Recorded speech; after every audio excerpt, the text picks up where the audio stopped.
Maximum possible account value.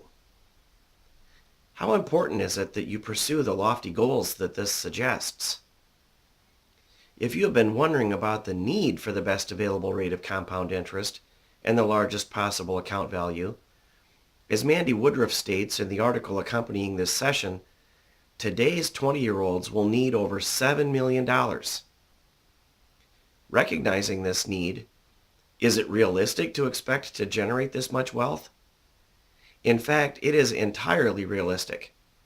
However, it is also absolutely necessary to start immediately to obtain the best available rate of compound interest and to make consistent contributions so as to be prepared for your future living costs, possible sustained periods of poor market performance, and your future healthcare costs. Obviously, if you generated an account value of only $100,000, even with 10% interest adjusted by inflation, you would deplete your account value fairly quickly. And then you would enjoy neither income from interest nor income from your account value. And you would not be able to cover either your living costs or your healthcare costs. If you could ratchet your account value up to $250,000, a little better than just $100,000, but really not nearly enough, even with 10% interest, your interest return would be only $25,000 each year. Not phenomenal considering the effects of inflation, but still much better than what you could do with only $100,000. And yet still not enough to cover your share of healthcare costs. Truthfully, compared to typical methods, and thanks to compound synergy, implementing all 5 steps for observing all 3 principles in combination for achieving financial prosperity makes accumulating $250,000 or more an easy task. Why, though, is even $250,000 not enough? You need a hedge against both inflation and possible sustained periods of poor market performance. After accumulating $250,000 with contributions and compound interest, if the market experiences zero growth for several years, your interest earnings will be correspondingly poor. Not enough to live on, and certainly not enough to cover your healthcare costs if you are no longer earning income from working. And you will need to deplete a significant portion of your account value, significantly reducing your future interest earning ability. As in the $100,000 example, you would deplete a $250,000 account value fairly quickly if you were not also enjoying a sufficient interest return, adjusted by inflation.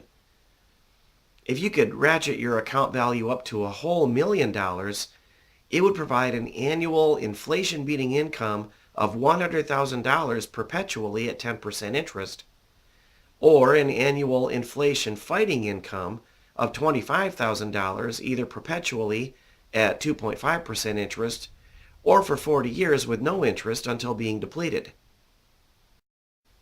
You also need a hedge against ever-increasing healthcare costs.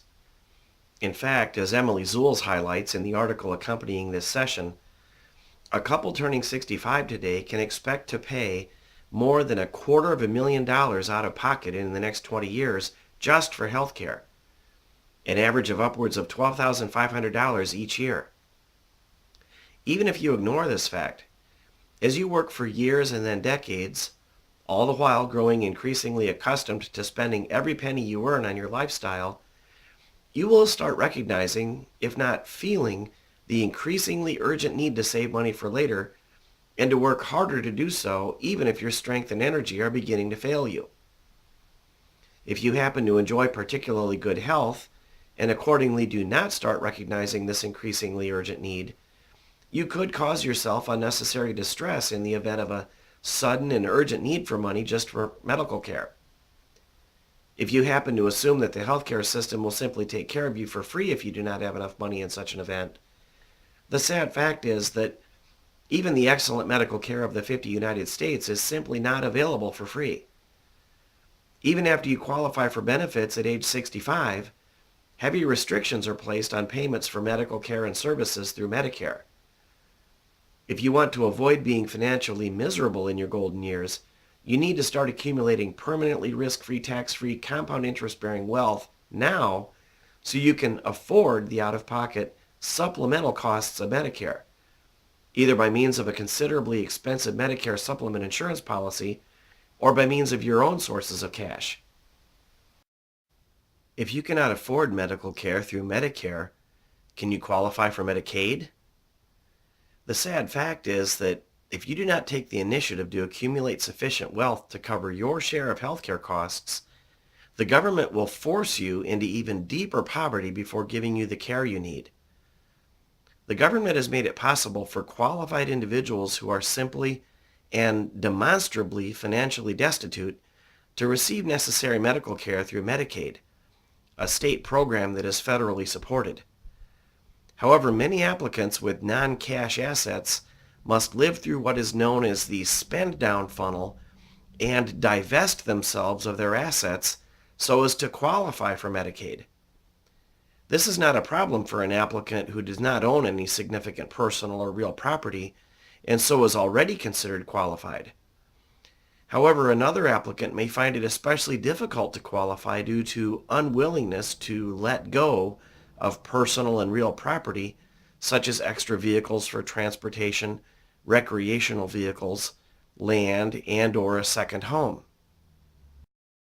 Now that you are generating additional streams of income by lawfully avoiding taxes, revisit the tax and interest workbook accompanying the second session and recalculate your monthly savings and retirement account and distribution values. Open the spreadsheet workbook containing the calculations you saved with a new name. Click on tab 15, the monthly savings schedule worksheet, and add to the amount in the green box for savings budget the tax savings you have realized. The red box for taxes on tab 13, the monthly budget worksheet, estimates your current monthly federal income, Social Security, and Medicare taxes, or self-employment taxes if you were self-employed. Your current records indicate any state income taxes. Click on tab 19, the summary worksheet, to see your recalculated total monthly retirement income, and save the spreadsheet workbook under another new name for your new calculations.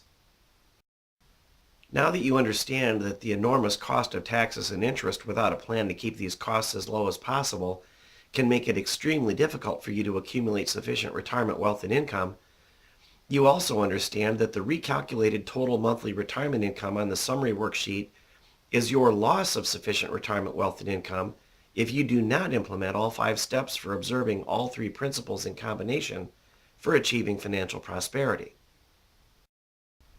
Realizing that by properly and immediately applying what you are learning, a 6 or even 7-figure retirement account is in fact easily within your reach should enhance your appreciation of the value of contracting for it.